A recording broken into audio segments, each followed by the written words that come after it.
नमस्कार दोस्तों। इस वीडियो में देखिए अपन लोग खास तौर से चर्चा करेंगे कल 6 अगस्त 2024 को कर्मचारी चयन आयोग के द्वारा सीईटी का जो विस्तृत विज्ञापन है और साथ ही में पाठ्यक्रम है वो जारी कर दिया है। तो अपन हर एक बिंदु पर विस्तार से चर्चा करेंगे। तो सबसे पहले अपन लेते हैं, देखिए इस सीईटी में कौन कौन सी परीक्षाएँ शामिल है।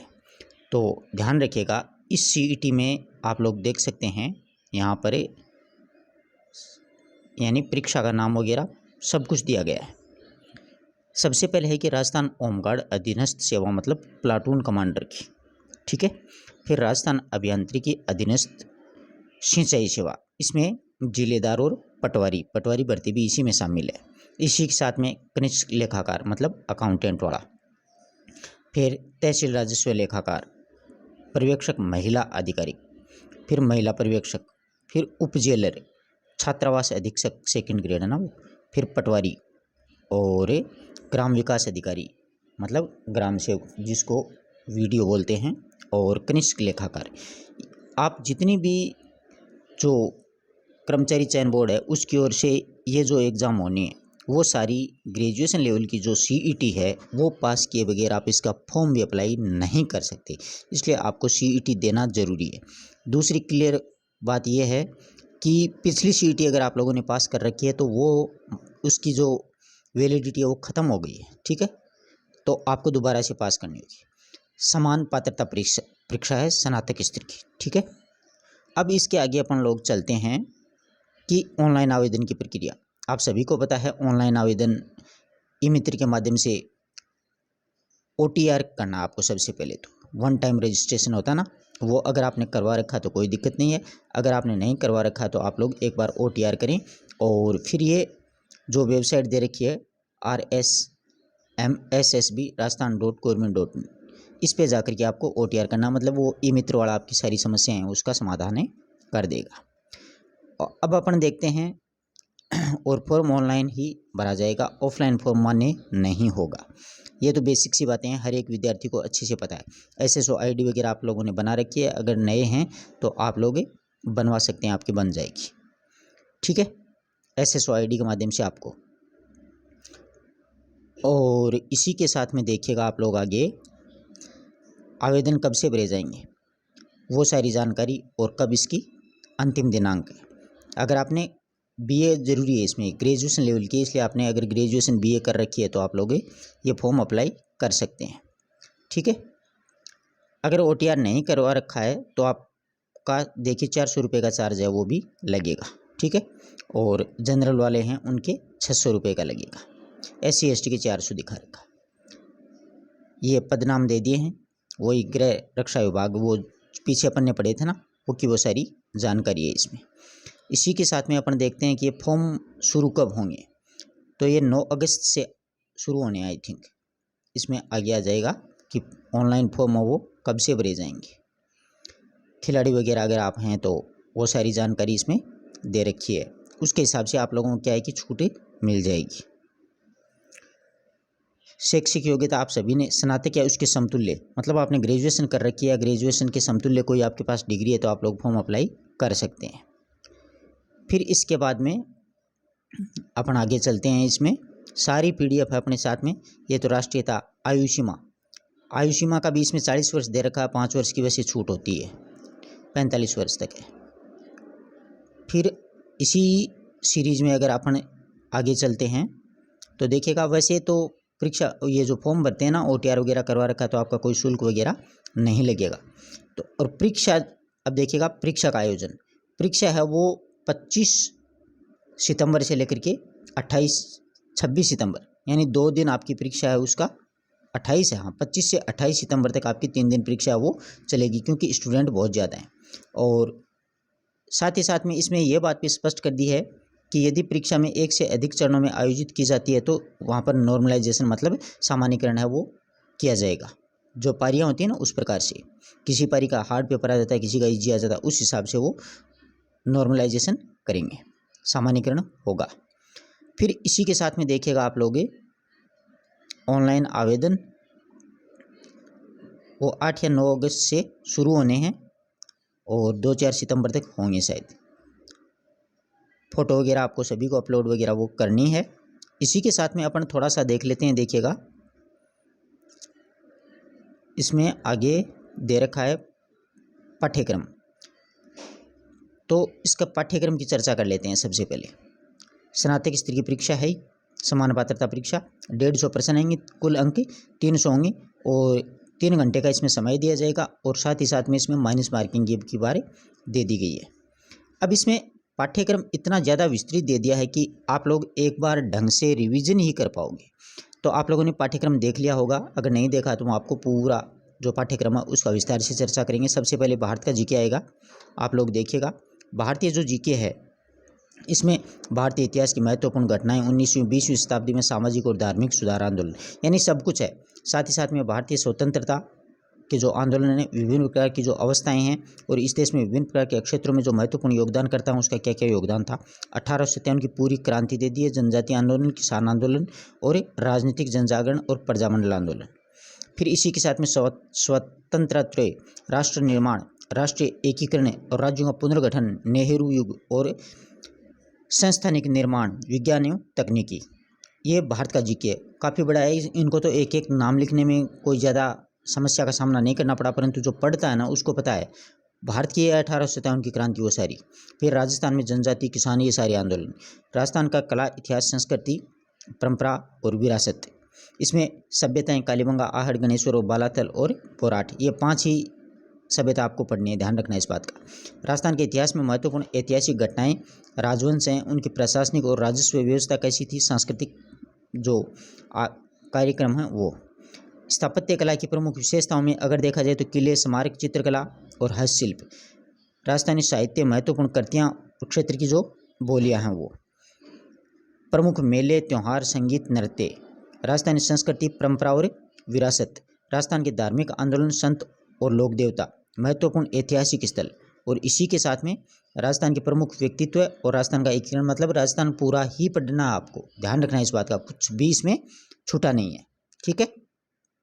तो पूरा राजस्थान जोड़ दिया। अब भारत का पूरा भूगोल जोड़ दिया है कि भौतिक जो प्रदेश हैं उसका स्वरूप है, पर्यंत पठार है, मरुस्थल है, मैदान है, जलवायु, मानसून तंत्र है, प्रमुख नदियाँ, बांध, झीलें, सब कुछ ये सारा भारत का है।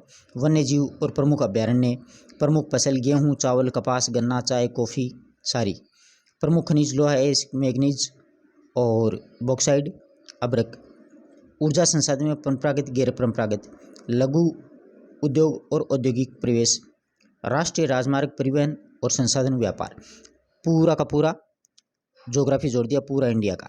राजस्थान का भूगोल भी सेम वैसा ही है, देखो भूगर्भिक संरचना है, भू प्राकृतिक जो आकृतिक प्रदेश हैं वो, जलवायु की दिशाएं, मानसून तंत्र, जलवायु प्रदेश, अपवाह तंत्र, झील, सागर, बांध, संरक्षण, प्राकृतिक वनस्पति है, वन्य जीव जंतु और अभ्यारण्य, मृदाएँ और रबी और खरीफ की प्रमुख फसल जोड़ दी हैं।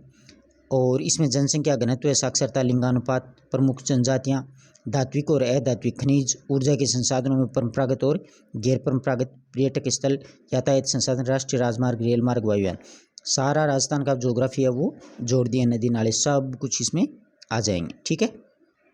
सारी की सारी चीज़ें हैं वो इसमें जोड़ दिए।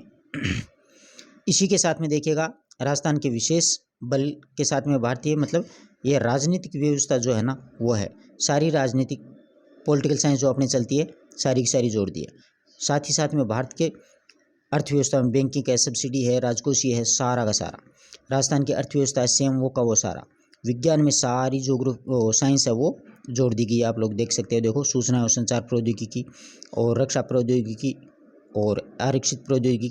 इसमें कहने का मतलब है, अगर अब देखो मेंटल एबिलिटी है, वो सारे के सारे बिंदु मेंटल एबिलिटी के हैं वो भी जोड़ दिए हैं।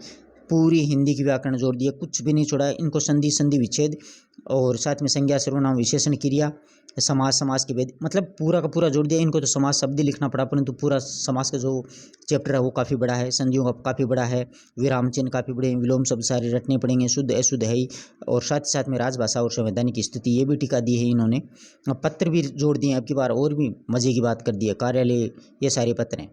तो ये सब कुछ आप लोगों को अगर इस चीज़ों का आपको अगर बेसिक नॉलेज है ना, तो भी आपकी ये, अब कंप्यूटर भी सारा जोड़ दिया है, तो भी आपकी सीईटी पास हो जाएगी। क्योंकि एक तो माइनस मार्किंग है, आप ज़्यादा डीपली नहीं जाएं इन चीज़ों में। आपके पास सिर्फ और सिर्फ 1 महीना बचा है परीक्षा 25 सितंबर से 28 सितंबर तक का आपको डेट भी दे दिया साथ ही साथ में, और इतना बड़ा सिलेबस दे दिया, मतलब जैसे RS प्री से भी ये बड़ा है। आपको हिंदी भी पढ़नी है, इंग्लिश भी पढ़नी है, गणित भी पढ़नी है, साइंस भी पढ़नी है, ज्योग्राफी पढ़नी है, हिस्ट्री पढ़नी है, सब कुछ पढ़ना है, छोड़ना कुछ है ही नहीं। ठीक है, तो आप लोग इतना बड़ा सिलेबस है, अगर एक बार बेसिक भी अच्छे से तैयार कर लो, क्योंकि ज़्यादा बड़ा सिलेबस होता है, ध्यान रखिएगा, उसमें से अधिकांश प्रश्न क्या होते हैं, बेसिक से उठाए जाते हैं, न कि उसमें गहराई में जाए। गहराई में अगला तब भी जाएगा एग्ज़ाम में जब इसमें छोटा सा सिलेबस होगा और काफ़ी अधिक स्टूडेंट होंगे, तब वो गहराई में जाने की कोशिश करेगा। अब सिलेबस बड़ा है, ध्यान रखिएगा, इसलिए वो कभी भी मतलब बहुत गहराई में नहीं जाएगा। आपको बेसिक ध्यान होना चाहिए, जैसे संधि है, इसके कितने प्रकार होते हैं, स्वर है, व्यंजन है और विसर्ग है। अब पूछ लेगा अगला कि व्यंजन संधि कितने नियम है, या व्यंजन संधि के जो बेसिक नियम है उनसे ही आपको संधि विच्छेद करवा लेगा। ऐसे ही समास होता है, उसके भेद पूछ लेगा, समास के समास विग्रह करवाएगा। संज्ञा है, संज्ञा के भेद पूछ लेगा, एक आध शब्द देखिए इसमें कौन सी संज्ञा वो पूछ लेगा। इस प्रकार से बेसिक चीज़ें आपको क्लियर होनी चाहिए। ठीक है, अगर बेसिक क्लियर होगा तो आप लोग ये एग्ज़ाम निकाल लोगे। इसके पीछे कई कारण है। देखो, एक कारण मैं ये बताऊं, जैसे साइंस का स्टूडेंट है वो मेंटल एबिलिटी और साइंस है वो तो कर देगा, परंतु वो राजस्थान जीके में फंस जाएगा, इंडियन जीके में फंस जाएगा, हिंदी में फंस जाएगा, इंग्लिश में फंस जाएगा। 3-4 उसके भी लूज पॉइंट है। अगर आप आर्ट्स के हो तो आप हिंदी कर लोगे, जीके कर लोगे, इंग्लिश में आपके बेड़ा गर्क है। कन्फर्म है, आप लोगों को इंग्लिश बहुत कम आती है, मुझे पता है कि आर्ट्स वाले स्टूडेंट कितने इंग्लिश क्वालिफाई कर पाते हैं। तो आप लोगों के लिए इंग्लिश के जितने प्रश्न आएंगे, आई थिंक मैं मानता हूं कि अगर मान लो 30 प्रश्न आ गए तो आप लोगों इस 30 में से मुश्किल से 5 या 7 प्रश्न आप लोग कर पाओगे, इससे ज़्यादा आप लोग नहीं कर पाओगे। समझ रहे हो बात को? हाँ, मेंटल एबिलिटी में आप खींच सकते हो, हिंदी में आप खींच सकते हो, जीके में आप खींच सकते हो, ये आपके प्लस पॉइंट है। आपकी साइंस वीक रहेगी, इंग्लिश वीक रहेगी, ये 2 बिंदु हैं वो आपके वीक रहेंगे। इसी प्रकार साइंस वालों के रहेंगे, इसी प्रकार कॉमर्स के कोई स्टूडेंट है उसके रहेंगे। तो एक न एक बिंदु है वो हर एक स्टूडेंट का कमज़ोर रहता है। सारे के सारे कॉन्सेप्ट क्लियर नहीं होते हैं। अगर सारे के सारे कॉन्सेप्ट क्लियर हैं, किसी को साइंस भी आ रही है, इंग्लिश भी आ रही है, रीजनिंग भी आ रही है, हिंदी भी आ रही है, जीके भी आ रही है, तो वो तो क्वालिफाई करेगा ही करेगा, उसमें तो कोई दो राय नहीं है। और वो इस CET के भरोसे भी नहीं बैठने वाला, वो जाएगा आगे आधिकारिक लेवल पर, मतलब RS वगैरह वो क्लियर आराम से कर लेगा। तो आप खुद ठंडे दिमाग से सोचिएगा, किसी का कहना नहीं मानिएगा, और देखिएगा कि सिलेबस किस प्रकार से और मैं कितना क्या इसमें से निकाल सकता हूँ। इसमें से आप बिंदु छांट लीजिएगा कि हाँ, ये मेरा जैसे 1857 की क्रांति मैं क्लियर कर सकता हूँ, राजस्थान की जनजाति वगैरह ये मैं क्लियर कर सकता हूँ, इसमें राष्ट्रीय एकीकरण वगैरह में मैं 1-2 प्रश्न निकाल सकता हूँ, 1-2 प्रश्न मैं यहाँ से निकाल सकता हूँ। फिर राजस्थान जीके में आराम से जैसे 30 आएंगे तो 27-28 क्वेश्चन मैं पक्का निकाल लूँगा। हिंदी के 30 आएंगे तो उसमें से मैं 27-28 निकाल लूँगा। इस प्रकार से आपको 2-2, 5-5, 10-10 प्रश्न खींच के निकालने हैं, जिससे कि आपके 40% बन जाएं। इसके कोई मार्क्स जुड़ेंगे नहीं, सिर्फ आपको क्वालिफाई करना है। तो आपको क्वालिफाई करने के लिए इनका सभी का बेसिक नॉलेज होना बहुत ज़रूरी है, या फिर जिस सब्जेक्ट में आपकी अच्छी पकड़ है उनको रिविज़न करते जाइए, पढ़ते जाइए, और उसी के साथ में अन्य जो जैसे भारत की ज्योग्राफी है, इसके अलावा भारतीय अर्थव्यवस्था है, राजस्थान की अर्थव्यवस्था है, इस प्रकार के बिंदुओं से 2-4 क्वेश्चन है वो निकालने की आप लोग कोशिश कीजिए, जिससे कि 40% अगर आप कर लोगे तो आपका क्वालिफाई हो जाएगा, और आगे की जो एग्ज़ाम है उसके लिए आपकी नींव है वो मजबूत हो जाएगी। तो आप ज़्यादा गहराई में मत जाइएगा। अगर आपको मान लीजिए भारत की अर्थव्यवस्था नहीं आ रही है, आप फालतू में 2 या 3 दिन इसमें ख़राब कर रहे हो और फिर भी आपके कुछ भी पल्ले नहीं पड़ रहा है, तो उसको छोड़ने में ही भलाई है, कोई फ़ायदा नहीं है। ठीक है, इसमें आप प्रश्न ऐसे निकालना है जैसे हरित क्रांति, श्वेत क्रांति, नीली क्रांति, ये क्रांति किस प्रकार की हैं, पंचवर्षीय योजना कौन सी में गरीबी उन्मूलन निवारण का नारा दिया गया था, कौन सी पंचवर्षीय में उद्योगों को बढ़ावा दिया गया था। इस प्रकार के छोटे छोटे बेसिक से जो प्रश्न होते हैं वो आप निकालने की कोशिश करना है इसमें से, उसी में आपको फ़ायदा होगा। वरना आप बेवजह वो जो इकोनॉमिक वाले प्रश्न आते हैं ना, उनमें फंसने की कोशिश मत करना। आपको लगेगा कि मुझे आ रहा है, जबकि आपका वो प्रश्न होगा वो क्या होगा, गलत होगा। मैं आपको सच बता रहा हूँ, बहुत बार यही होता है, स्टूडेंट क्या करते हैं, इकोनॉमी में लगे रहते हैं जबकि उनका दिमाग नहीं चलता उसमें। आर्ट्स के स्टूडेंटों के बहुत कम दिमाग चलता है इकोनॉमिक में, ये बात कटु सत्य है। आप लोग मानो या ना मानो, ये बात सत्य है, इकोनॉमिक्स आपके पल्ले बहुत कम पड़ेगी। हाँ, 1% स्टूडेंट होंगे जो निकालेंगे, वो एक अलग चीज़ है, परंतु अधिकांश स्टूडेंट हैं वो इसके प्रश्न गलत करते हैं, और गलत करने का मतलब होगा आपका सही है उसका भी नंबर काट रहा है, वो माइनस मार्किंग है। इसलिए आपको क्या है कि सिर्फ और सिर्फ आपको पास की सोचनी है। सबसे पहले 40% कैसे आए मेरे, यह बात का आपके है वो ज़्यादा महत्वपूर्ण है, नहीं कि आप ज़्यादा प्रश्न करने के चक्कर में आप माइनस में आ जाओगे, फेल हो जाओगे उस चक्कर में। एक एक दो दो, और अगर आपको कन्फर्म है उसी प्रश्न को हाथ डालना है, अन्यथा ये सारी छोड़ना चाहो तो छोड़ सकते हो, कोई दिक्कत नहीं है। और बहुत सब्जेक्ट हैं उनसे आप निकाल लोगे, जैसे ज्योग्राफी है, इंडियन हिस्ट्री है, राजस्थान इतिहास, कला, संस्कृति है, हिंदी है, रीजनिंग है। रीजनिंग पढ़ने की कोशिश करना, रीजनिंग इजी होती है, उसमें से आप क्वेश्चन निकाल सकते हो अगर चाहो तो। अगर आप अच्छे से तैयारी करते हो तो रीजनिंग पढ़ लेना, परंतु अर्थव्यवस्था के इनके चक्कर में मत पड़ना, ये बड़ी डीपली सब्जेक्ट होते हैं, हर एक के पल्ले नहीं पड़ते हैं। तो आपको ये अगर मेरी बात अच्छी लगी तो आप इस पर गौर कीजिएगा, खुद आराम से 1-2 स्टूडेंट बैठ के डिस्कस कीजिएगा इस बात पे कि हाँ यार ये सच कह रहा है या वैसे झूठ बोल रहा है, समझ रहे हो। इसमें से भी आप निकाल सकते हो भारतीय जो ज्योग्राफी है ना, इसमें से 2, 4, 5 प्रश्न आप चाहो तो निकाल सकते हो। जैसे भारत में कौन से अभयारण्य में कौन से जीव पाए जाते हैं, कुल कितने अभयारण्य हैं, बब्बर शेर कहाँ पाया जाता है, फलाना, इस प्रकार से। फिर खनिजों में भी आप निकाल सकते हो अगर चाहो तो, उद्योगों में से निकाल सकते हो। इनमें से डीपली नहीं जाएगा, ध्यान रखना। इनमें बेसिक वाले जो प्रश्न है ना, राउरकेला भिलाई है, लौह इस्पात संयंत्र है, वो वाले प्रश्न अक्सर परीक्षाओं में पूछे जाते हैं। और ऐसे ही प्रश्न आपको सिर्फ बेसिक ही आपको इसका याद करना है, ज़्यादा डीपली नहीं जाना है, ठीक है। तो वीडियो अच्छा लगा तो अपने मित्रों तक भी ज़रूर शेयर करें, और कोई बात अगर आप लोगों को नहीं समझ में आई है तो आप लोग कमेंट कर सकते हैं, ठीक है।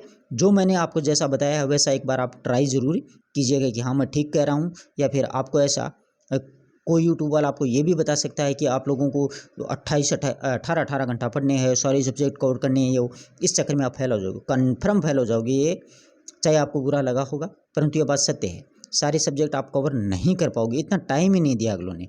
1 महीने में आप कितना क्या कवर कर लोगे, आप भी समझदार हो इस बात को, तो खुद ही समझ सकते हो। ग्रेजुएशन कर रखी है, गुमराह नहीं होना है, और आपको जैसा आराम से जो चीज़ें समझ में आ रही हैं वो आपको पढ़नी है, जिसमें आपकी पकड़ हो, जो आराम से आपको याद हो जाए और जिसमें कठिनाई का सामना नहीं करना पड़े, ठीक है।